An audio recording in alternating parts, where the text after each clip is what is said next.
The Three Musketeers by Alexandre Dumas. Chapter 32. A Procurator's Dinner. However brilliant had been the part played by Porthos in the duel, it had not made him forget the dinner of the procurator's wife. On the morrow he received the last touches of Mousqueton's brush for an hour, and took his way toward the Rue aux Ours with the steps of a man who is doubly in favor with fortune. His heart beat, but not like D'Artagnan's with a young and impatient love. No, a more material interest stirred his blood. He was about at last to pass that mysterious threshold, to climb those unknown stairs, by which, one by one, the old crowns of Monsieur Coquenard had ascended. He was about to see in reality a certain coffer of which he had 20 times beheld the image in his dreams, a coffer long and deep, locked, bolted, fastened in the wall, a coffer of which he had so often heard, and which the hands, a little wrinkled it is true, but still not without elegance, of the procurator's wife were about to open to his admiring looks. And then he, a wanderer on the earth, a man without fortune, a man without family, a soldier accustomed to inns, cabarets, taverns, and restaurants, a lover of wine forced to depend upon chance treats, was about to partake of family meals, to enjoy the pleasures of a comfortable establishment, and to give himself up to those little attentions which the harder one is, the more they please, as old soldiers say. To come in the capacity of a cousin and seat himself every day at a good table, to smooth the yellow, wrinkled brow of the old procurator, to pluck the clerks a little by teaching them Basset, Passe Dix, and Lansquenet, in their utmost nicety, and winning from them, by way of fee for the lesson he would give them in an hour, their savings of a month. All this was enormously delightful to Porthos. The Musketeer could not forget the evil reports which then prevailed, and which indeed have survived them, of the procurators of the period, meanness, stinginess, fasts, but as, after all, excepting some few acts of economy which Porthos had always found very unseasonable, the procurator's wife had been tolerably liberal. That is, be it understood, for a procurator's wife, he hoped to see a household of a highly comfortable kind. And yet, at the very door the Musketeer began to entertain some doubts. The approach was not such as to prepossess people. An ill-smelling, dark passage, a staircase half-lighted by bars, through which stole a glimmer from a neighboring yard. On the first floor, a low door studded with enormous nails, like the principal gate of the Grand Châtelet. Porthos knocked with his hand. A tall, pale clerk, his face shaded by a forest of virgin hair, opened the door and bowed with the air of a man forced at once to respect another lofty stature, which indicated strength, the military dress which indicated rank, and a ruddy countenance which indicated familiarity with good living.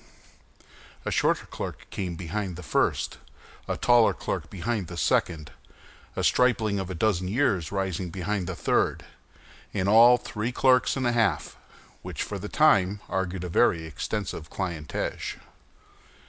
Although the Musketeer was not expected before 1 o'clock, the procurator's wife had been on the watch ever since midday, reckoning that the heart, or perhaps the stomach, of her lover would bring him before his time. Madame Coquenard therefore entered the office from the house at the same moment her guest entered from the stairs, and the appearance of the worthy lady relieved him from an awkward embarrassment. The clerk surveyed him with great curiosity, and he, not knowing well what to say to this ascending and descending scale, remained tongue-tied. "It is my cousin," cried the procurator's wife. Come in, Monsieur Porthos." The name of Porthos produced its effect upon the clerks, who began to laugh, but Porthos turned sharply around, and every countenance quickly recovered its gravity. They reached the office of the procurator after having passed through the antechamber in which the clerks were, and the study in which they ought to have been. This last apartment was sort of a dark room, littered with papers. On quitting the study they left the kitchen on the right and entered the reception-room. All these rooms, which communicated with one another, did not inspire Porthos favorably. Words might be heard at a distance through all these open doors. Then, while passing, he cast a rapid, investigating glance into the kitchen, which he was obliged to confess to himself, to the shame of the procurator's wife and his own regret, that he did not see that fire, that animation, that bustle, which, when a good repast is on foot, prevails generally in that sanctuary of good living. The procurator had without doubt been warned of his visit, as he expressed no surprise at the sight of Porthos, who advanced toward him with a sufficiently easy air, and saluted him courteously. "We are cousins, it appears, Monsieur Porthos," said the procurator, rising, yet supporting his weight upon the arms of his cane chair. The old man, wrapped in a large black doublet, in which the whole of his slender body was concealed, was brisk and dry.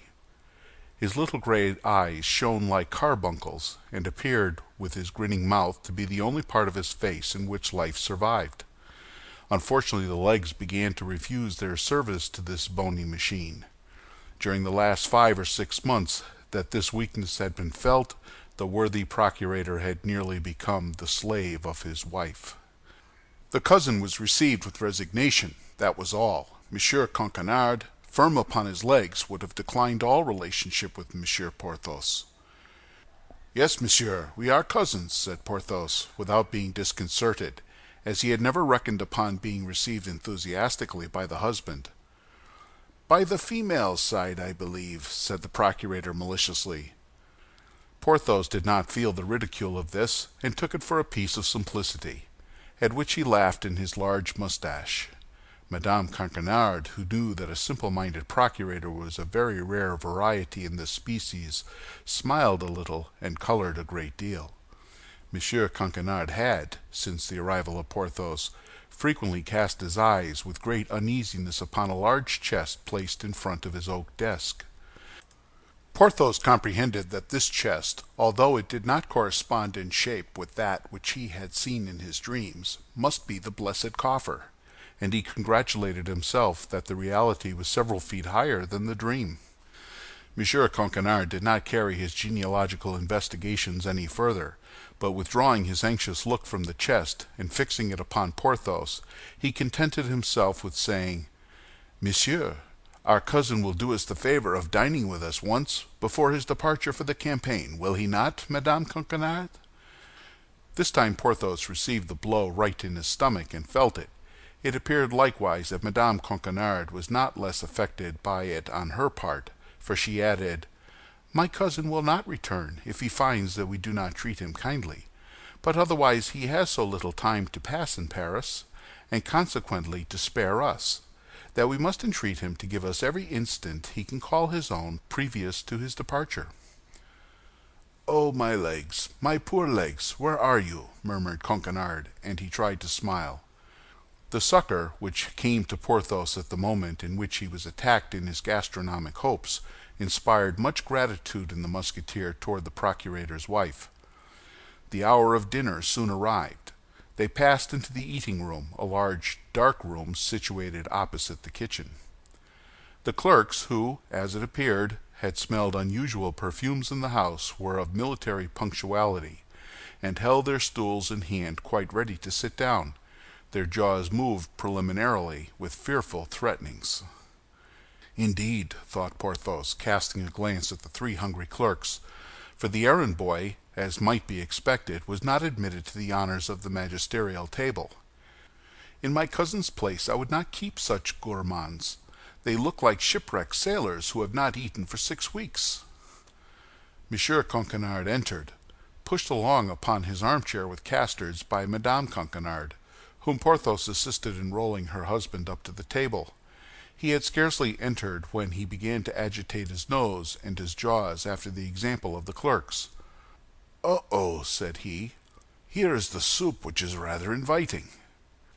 "What the devil can they smell so extraordinary in this soup?" said Porthos, at the sight of a pale liquid, abundant but entirely free from meat, on the surface of which a few crusts swam about, as rare as the islands of an archipelago. Madame Coquenard smiled, and upon a sign from her everyone eagerly took his seat. Monsieur Coquenard was served first, then Porthos. Afterward, Madame Coquenard filled her own plate and distributed the crusts without soup to the impatient clerks. At this moment the door of the dining-room unclosed with a creak, and Porthos perceived through the half-open flap the little clerk who, not being allowed to take part in the feast, ate his dry bread in the passage with the double odor of the dining-room and kitchen. After the soup the maid brought a boiled fowl, a piece of magnificence which caused the eyes of the diners to dilate in such a manner that they seemed ready to burst. "One may see that you love your family, Madame Coquenard," said the procurator with a smile that was almost tragic. "You are certainly treating your cousin very handsomely." The poor fowl was thin and covered with one of those thick, bristly skins through which the teeth cannot penetrate with all their effort. The fowl must have been sought for a long time on the perch, to which it had retired to die of old age. "The devil!" thought Porthos. "This is poor work. I respect old age, but I don't much like it boiled or roasted." And he looked round to see if anyone partook of his opinion. But on the contrary, he saw nothing but eager eyes, which were devouring in anticipation that sublime fowl, which was the object of his contempt. Madame Coquenard drew the dish toward her, skillfully detached the two great black feet which she placed upon her husband's plate, cut off the neck which with the head she put on one side for herself, raised the wing for Porthos, and then returned the bird otherwise intact to the servant who had brought it in, who disappeared with it before the Musketeer had time to examine the variations which disappointment produces upon faces, according to the characters and temperaments of those who experience it. In the place of the fowl, a dish of haricot beans made its appearance, an enormous dish in which some of the bones of mutton, that at first sight one might have believed to have some meat on them, pretended to show themselves. But the clerks were not the dupes of this deceit, and their lugubrious looks settled down into resigned countenances. Madame Coquenard distributed the dish to the young men with the moderation of a good housewife. The time for wine came. Monsieur Coquenard poured from a very small stone bottle the third of a glass for each of the young men, served himself in about the same proportion, and passed the bottle to Porthos and Madame Coquenard. The young men filled up their third of a glass with water. Then, when they had drunk half the glass, they filled it up again, and continued to do so. This brought them, by the end of the repast, to swallowing a drink which from the color of ruby had passed to that of pale topaz. Porthos ate his wing of fowl timidly, and shuddered when he felt the knee of the procurator's wife under the table, as it came in search of his. He also drank half a glass of this sparingly served wine, and found it to be nothing but the horrible Montreuil, the terror of all expert palates. Monsieur Coquenard saw him swallowing this wine undiluted, and sighed deeply. "Will you eat any of these beans, cousin Porthos?" said Madame Coquenard, in such a tone which says, "Take my advice, don't touch them." "Devil take me if I taste one of them," murmured Porthos to himself, and then said aloud, "Thank you, my cousin, I am no longer hungry." There was silence. Porthos could hardly keep his countenance. The procurator repeated several times, "Ah, Madame Coquenard, accept my compliments. Your dinner has been a real feast. Lord, how I have eaten!" Monsieur Coquenard had eaten his soup, the black feet of the fowl, and the only mutton bone on which there was the least appearance of meat. Porthos fancied that they were mystifying him, and began to curl his mustache and knit his eyebrows, but the knee of Madame Coquenard gently advised him to be patient. This silence, and this interruption in serving, which were unintelligible to Porthos, had, on the contrary, a terrible meaning for the clerks. Upon a look from the procurator, accompanied by a smile from Madame Coquenard, they arose slowly from the table, folded their napkins more slowly still, bowed, and retired. "Go, young men, go and promote digestion by working," said the procurator gravely. The clerks gone, Madame Coquenard rose and took from a buffet a piece of cheese, some preserved quinces, and a cake which she had herself made of almonds and honey. Monsieur Coquenard knit his eyebrows because there were too many good things. Porthos bit his lips because he saw not the wherewithal to dine. He looked to see if the dish of beans was still there. The dish of beans had disappeared. "A positive feast!" cried Monsieur Coquenard, turning about his chair. "A real feast! E pulse et pulorum! Lucilius dines with Lucilius." Porthos looked at the bottle which was near him, and hoped that with wine, bread, and cheese he might make a dinner. But wine was wanting, the bottle was empty. Monsieur and Madame Coquenard did not seem to observe it. "This is fine," said Porthos to himself. "I am prettily caught." He passed his tongue over a spoonful of preserves, and stuck his teeth into the sticky pastry of Madame Coquenard. "Now," said he, "this sacrifice is consummated. Ah, if I had not the hope of peeping with Madame Coquenard into her husband's chest!" Monsieur Coquenard, after the luxuries of such a repast, which he called an excess, felt the want of a siesta. Porthos began to hope that the thing would take place at the present sitting, and in that same locality, but the procurator would listen to nothing. He would be taken to his room, and he was not satisfied till he was close to his chest, upon the edge of which, for still greater precaution, he placed his feet. The procurator's wife took Porthos into an adjoining room, and they began to lay the basis of a reconciliation. "You can come and dine 3 times a week," said Madame Coquenard. "Thanks, madame," said Porthos, "but I don't like to abuse your kindness. Besides, I must think of my outfit." "That's true," said the procurator's wife, groaning. "That unfortunate outfit." "Alas, yes," said Porthos, "it is so." "But of what, then, does the equipment of your company consist, Monsieur Porthos?" "Oh, of many things," said Porthos. "The Musketeers are, as you know, picked soldiers, and they require many things useless to the Guardsmen or the Swiss." "But yet, detail them to me." "Why, they may amount to," said Porthos, who preferred discussing the total to taking them one by one. The procurator's wife waited tremblingly.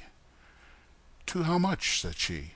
"I hope it does not exceed—" She stopped. Her speech failed her. "Oh, no," said Porthos, "it does not exceed 2,500 livres. I even think that with economy I could manage it with 2,000 livres." "Good God!" cried she. 2,000 livres! Why, that's a fortune!" Porthos made a most significant grimace. Madame Coquenard understood it. "I wished to know the details," said she, "because, having many relatives in business, I was almost sure of obtaining things at 100% less than you would pay yourself." "Aha!" said Porthos. "That is what you meant to say." "Yes, dear Monsieur Porthos. Thus, for instance, don't you, in the first place, want a horse?" "Yes, a horse." "Well, then, I can just suit you." "Ah," said Porthos, brightening, "that's well as regards my horse, but I must have the appointments complete, as they include objects which a Musketeer alone can purchase, and which will not amount, besides, to more than 300 livres." 300 livres? Then put down 300 livres, said the procurator's wife with a sigh. Porthos smiled. It may be remembered that he had the saddle which came from Buckingham. These 300 livres he reckoned upon putting snugly into his pocket. "Then," continued he, "there is a horse for my lackey, and my valise. As to my arms, it is useless to trouble you about them. I have them." "A horse for your lackey?" resumed the procurator's wife hesitatingly. "But that is for doing things in lordly style, my friend." "Ah, madame," said Porthos haughtily, "do you take me for a beggar?" "No, I only thought that a pretty mule sometimes makes as good an appearance as a horse, and it seemed to me that getting a pretty mule for Mousqueton—" "Well, agreed for a pretty mule," said Porthos. "You are right. I have seen very great Spanish nobles whose whole suite were mounted on mules. But then you understand, Madame Coquenard, a mule with feathers and bells."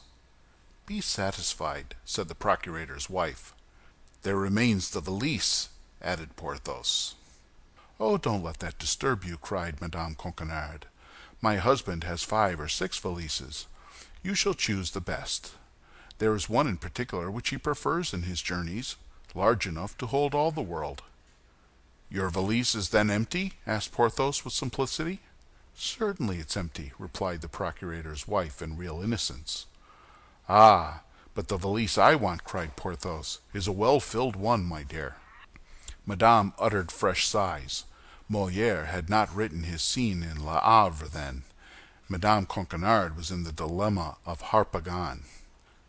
Finally, the rest of the equipment was successively debated in the same manner, and the result of the sitting was that the procurator's wife should give 800 livres in money, and should furnish the horse and mule which should have the honor of carrying Porthos and Mousqueton to glory. These conditions being agreed to, Porthos took leave of Madame Coquenard. The latter wished to detain him by darting certain tender glances. But Porthos urged the commands of duty, and the procurator's wife was obliged to give place to the king. The Musketeer returned home hungry and in bad humor. End of chapter 32.